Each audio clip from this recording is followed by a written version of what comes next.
ती कशा मजेच्या. सुप्रभात मित्रांनो.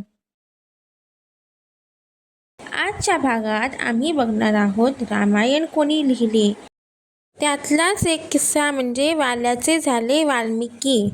चला तर पाहूया. रामायणाचे लेखक होण्यापूर्वी महर्षी महान ऋषी एवढे ज्ञान त्यांनी तपश्चर्या करून मिळवले होते. ती हकीकत पण मोठी गमतीची आहे.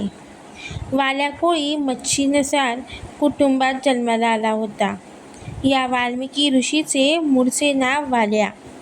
तो आपल्या कुटुंबाचा उदरनिर्वाह करण्यासाठी वाटमारीचा धंदा करीत असे.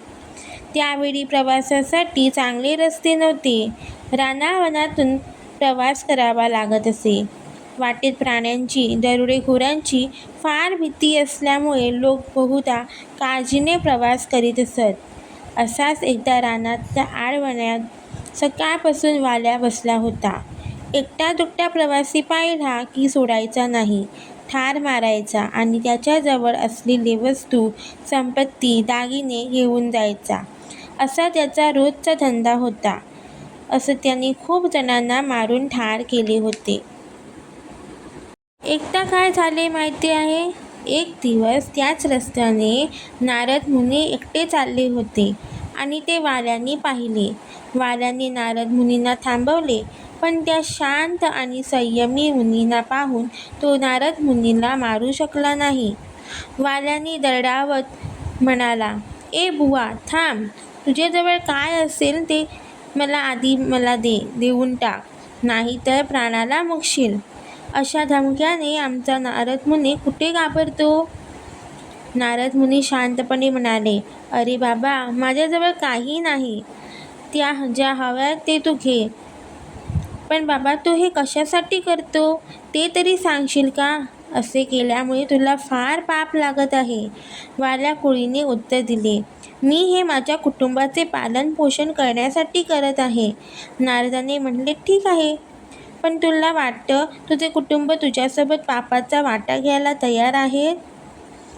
खात्रीने माहीत नव्हते त्याला, पण तरीही वाल्याने उत्तर दिले, "ते मी त्यांना विचारून येतो." नारद मुनी म्हणाले, "ठीक आहे, तू जा. तू येईपर्यंत मी थांबतो."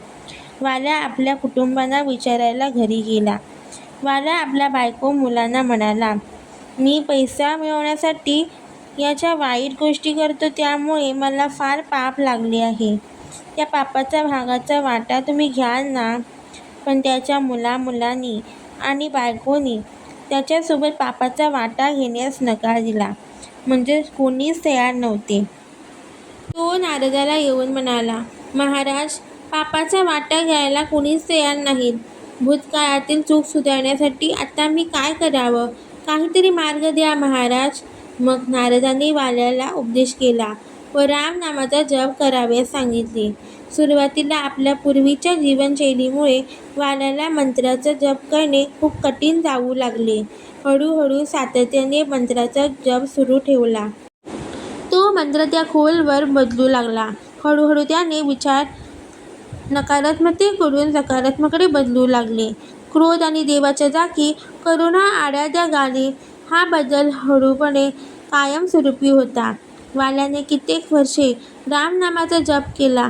अनेक वर्षाच्या अभ्यासानंतर वाल्याचे आदर्श जीवनशैली वरील महान महाकाव्य रामायण लिहिले. वाल्याने कित्येक वर्षे रामनामाचा जप केला व तो ज्ञानी बनला. लोक त्याला वाल्याचे वाल्मिकी म्हणू लागले. या वाल्मिकीने रामाचे चरित्र लिहिले, त्यालाच रामायण म्हणतात. ते चरित्र त्यांनी अंतर्ज्ञानाने श्रीरामाच्या जन्मापूर्वीच रचिले. असा झाला वाल्याचा वाल्मिकी.